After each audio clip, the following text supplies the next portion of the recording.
Welcome back. It's still the trends right here on TV3. My name is Nolala. So before we went on a break, I introduced some of the topics that we'll be talking about today. But starting off, we have some first-time voters with me, and I'll be speaking to them, trying to get into their head. I'm sure, you know, for those of you who are still also unsure who to vote for come December 7, maybe when they give their reasons as to what is going to influence them, we can pick a few things from there as well. But let me just introduce Annabelle Blessing on my far left, and then my immediate left. I've got Evans Ajokache. Yeah. I didn't murder the name. No, I got it right. You got it right. Congrats. Yeah. Well, both of you are welcome to the show. Thank you. Now, I mean, talking about first-time voters, I'm sure, you know, even before being eligible to vote, I'm sure you might have heard some things that have been happening in the entire political scene. I'm sure you've seen some promises that have been running around and all that. First of all, what are your expectations, you know, now that you have the chance to, you know, cast your vote come December 7? All right. So thank you very much for the opportunity. First of all, I mean, I was supposed to vote the last time we voted, but I didn't because I was still finding myself in. I mean, I wasn't that inclined enough to discern on some of the manifestos, so right. I didn't really see that it was important for me to vote. But now, with the courses I've taken and where I've reached, I've been able to recognize that voting is your legal obligation as a citizen. It's one of the first things you're supposed to do because whatever decision that is taken affects you at the long run, one way or the other. So my expectation in this year's election is that this is a historic election for us because this is the time that we are going to test the patriotism in us as a country, as a people, and as young ones growing up, looking at how far we've come as a country and the way things are going. So my expectation is that people that fall within my year group, yes, this is a time for us to test our patriotism and see and vote for the right person. And I believe that is the only way that we can take the country to a better direction from where it is now. And I mean, now it looks like there's a lot more focus on the youth. I mean, there's always been a focus, but it looks like this time is like one of the things that every single person is talking about. But let me come to you, Annabelle, as well. Share with us. Okay, so personally, I made up my mind not to vote. Why? Because I felt it's not needed. But when I looked at the pros and cons, I'm like, nah. So if I don't vote right now, am I going to complain on social media when others are complaining? Yeah. So I can't complain. I have to shut up. And I won't know what they went through to go and vote, how they stood under the scorching sun and everything. And the queue. That's the most critical one. So my expectation, I know this election is going to be tough. It's really going to be tough, but may the best man win. May the best man win. But I pray we would get someone who would actually take the affairs into his own hands and, you know, make the country better for us, not for us to, you know, as they would say, for us to jackpot at the end. Right. I mean, both of you have made very striking statements. You're talking about us voting for the right people. You're also talking about the fact that you're hoping that whoever we vote for is one person that takes, you know, the affairs of the country into very personally. But what are some of the things that you are looking out for? I mean, you've heard both, you know, from the NPP and NDC, you've heard their manifestos. Some are still yet to be dropped. But I mean, so far, looking at what's happening, what are some of the key things that you're looking forward to that's going to influence your decision as to who to vote for? All right. So now I'll say an emphatic statement that Ghana, with the kind of conversations I've had and I mean reading social commentary and looking at the political landscape and where we've come as a country, I think that it is prudent for us to. What I'm looking out for is a leader that is going to focus more on Ghana's growth and progress, not development. You know, if you're talking, now I'll explain. If you're talking about development, you are telling me that we want to go exterior and compare ourselves with Europe's, I mean, the so-called developed countries, which I think that it is not that time for us. Because when you take countries like US, for example, I mean, for a country to be stable, you have to make sure that your citizens get their basic needs. And when I'm talking about basic needs, talk about food. Talk about shelter, talk about jobs. Now, if you're able to have a leader that can give us these three things, I bet you then we can begin to move from the stage of progress to growth, and we are looking at development where we can begin to compete with the kind of developmental project that is going on up there. But if we don't get a leader that is not able to set the tone for growth and not development, I mean, we're not getting anywhere. So that is what I am. Those are the key things I'm looking at in the manifesto. So if I see I've gone through John Dramani Mahame's manifesto. I've got the opportunity to also do same for the current vice president of our country, Dr. Mohamed Bawumia. Yes, and I've been able to draw some kind of analysis, and I know who I'm voting for in December 7 based on the things that they've listed. But yes. Well, we're still waiting for, the other parties to also drop theirs as well. Okay, so those... Oh, so far. Okay, so far. Yes. So you're just waiting for another person to change your mind? Yes, I'm just waiting for the person who changed my mind. But now I know who I'm voting for. You know who you're voting for? Yes, I'm not sure. Okay, so how about you? Are there any key things, specific things that you're looking out for? Personally, I would actually look at the past performances of the two governments. If it's not the elephant, it's the umbrella. And for now. And in this country, Mama said we are, short-minded. We don't remember things that they did for us.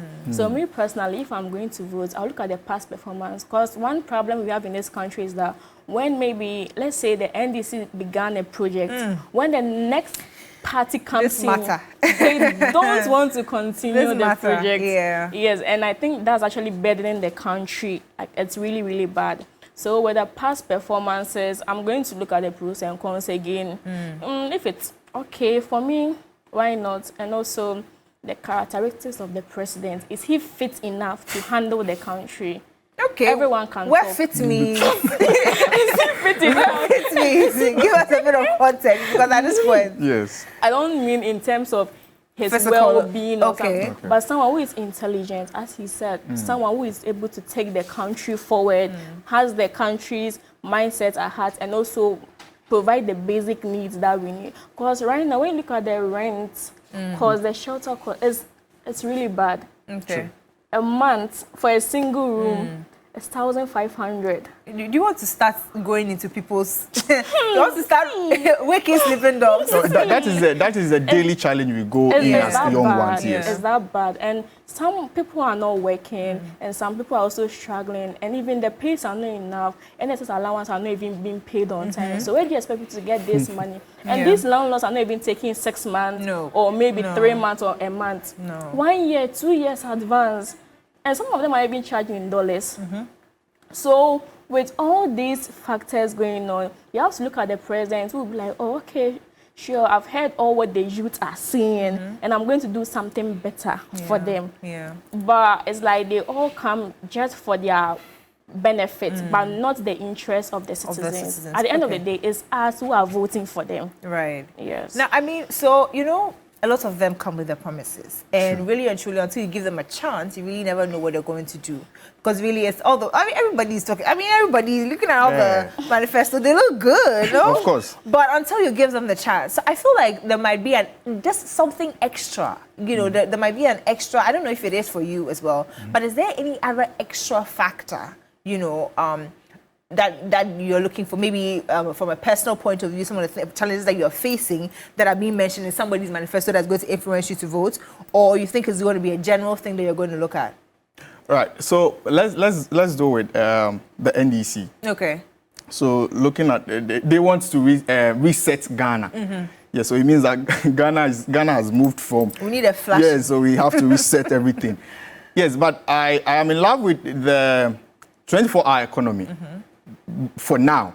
Because I've not seen the implementation of it. Right. Okay.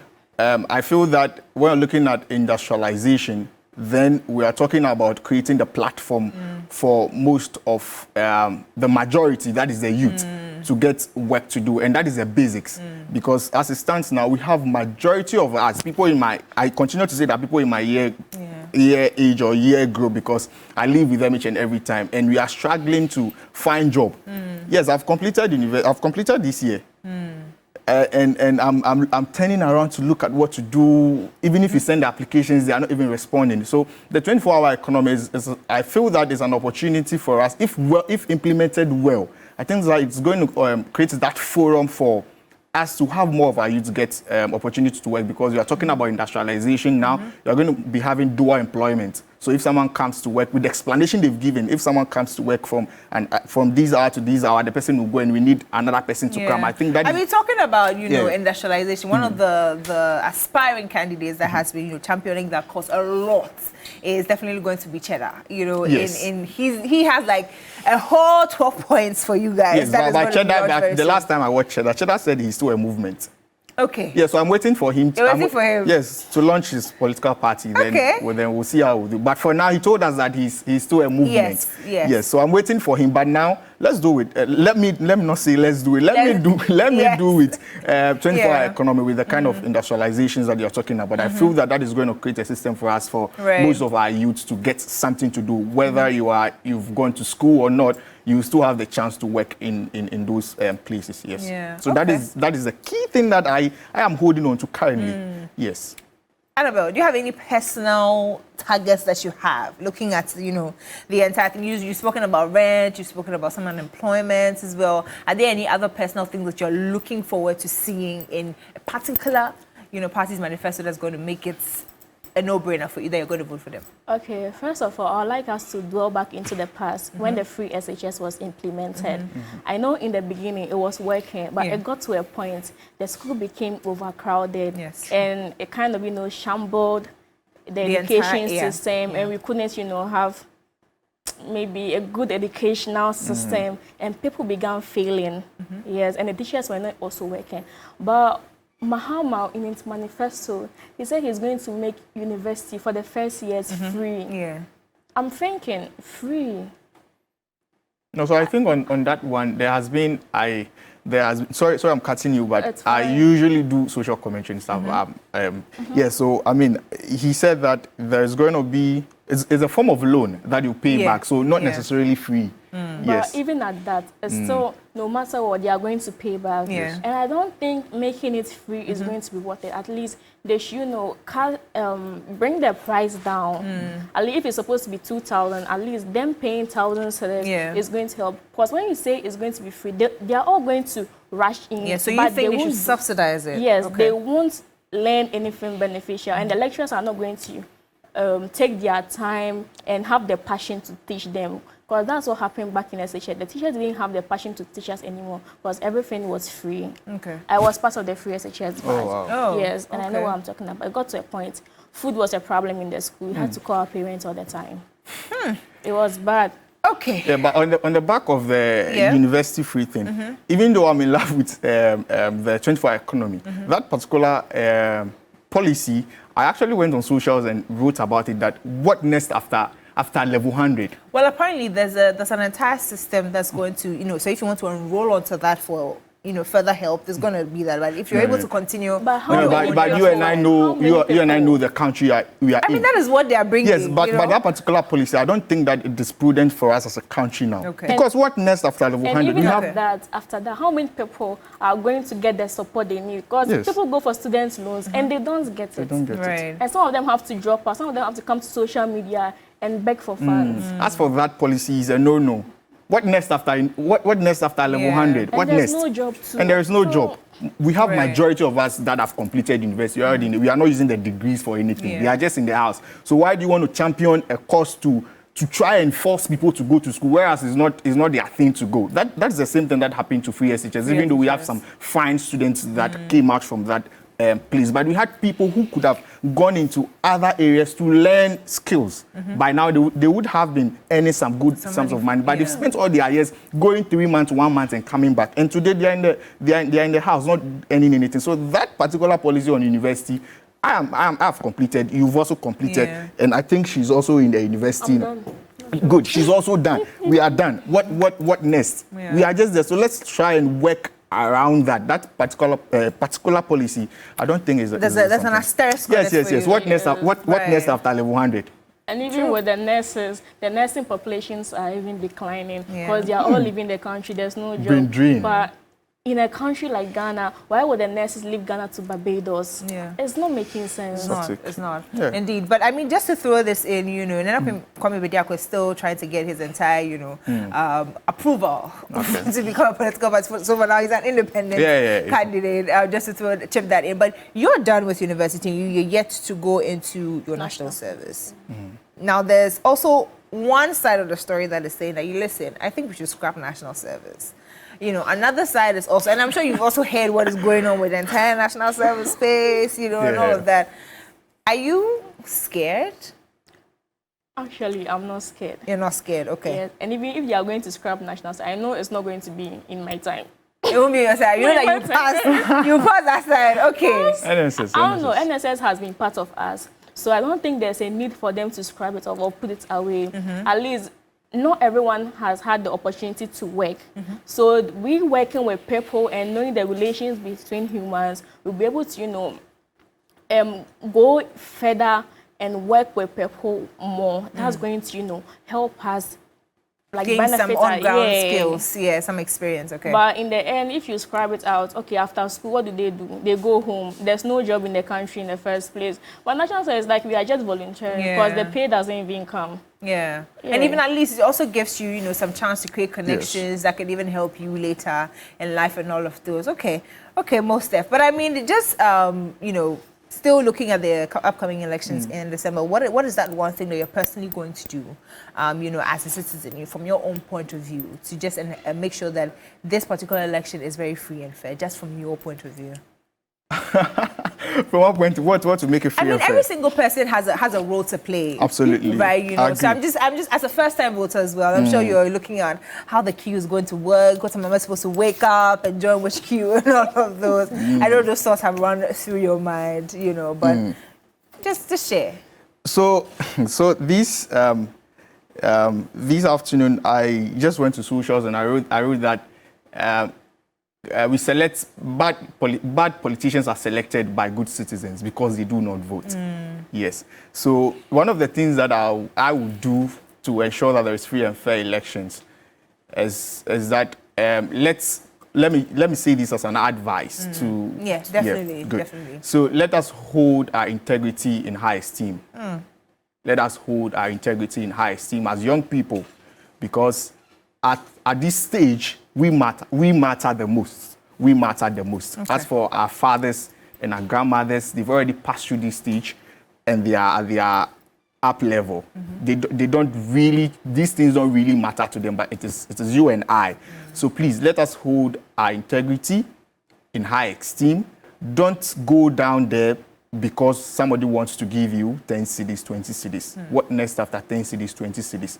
You know, these things that we're going to do, taking 10 cedis, 5 cedis, 50 cedis, 100 cedis, we are only causing we are only causing harm to ourselves, because at the end of the day, that is going to fight us back. So all our advice the advice I'm going to give to viewers watching us is that, first-time voters, is that please, you might have heard that during this era, this is your cocoa season. This is a season for you to make money. Cash out. Yes, cash out season. But please, you will cash out 100 cedis, 200 cedis today. That's going to cost you like the next 4 years. Yes, and that is going to cost you the next 4 years before you have an election. So please, let us hold our integrity in high esteem. Don't go and take 100 cedis to vote. Vote because of your self-conviction. Vote because you want to see a change, not because of money. Okay, Thank you. Interesting one there. Annabelle, what would be your advice for first-time voters? I think when he was saying so, he left something else. What was that? Some of them do not take manual. They take Maggie Cube and rice. The integrity has gone down the drain. Yes. Wow, okay. Yes, they take Maggie Cube and rice. And honestly, to be honest with you, I don't think with the youth, we are going to talk on social media, but going there to vote is a problem for most of us. Yeah, and that's one thing you want us to change. Yes, our mothers are the market centers. They are the ones that the politicians always go there to brainwash, and they are willing to go there and vote for them. And our mothers too, they actually, like sweet words and all that. So once you tell them this and that, they are going to just succumb to it and just vote for the person to feel good. But once the person gains the power, the person goes off, does not mind them again. So what we have to do as a youth, if we can actually have this advocacy, we'll talk to the mothers. As you said, the integrity. Yes, integrity is paramount. It's very paramount. Yes. But these mothers, most of them do not know that. So which advice are you giving to the mothers? The mothers? Yes. From your point of view. From my point of view, you can advise them, but not everyone is going to So take advise it. them. But at least we beg them, they should just look at the past experiences that we've had. For the past 4 years, things are not even working well in the country. So if they are going to vote, if they want to help with the youth, their votes really count for us. They should vote. They should just vote for the person who they think is going to work well for the country, not the person who just gives them the money for them to spend. Just a day or maybe this cube and salt. You don't talk to them. Talk to them directly. If you want to talk to me, talk to me directly. Talk to me. Look into their eyes. I'll be like, oh, who is this girl? You know, when I get to the market, I'm sure they'll beat me. No, They will not. They'll not even mind you. But anyways, thank you guys so much. Most definitely, I'm sure that as the year progresses and we get more manifestos being read, your decisions are shaped better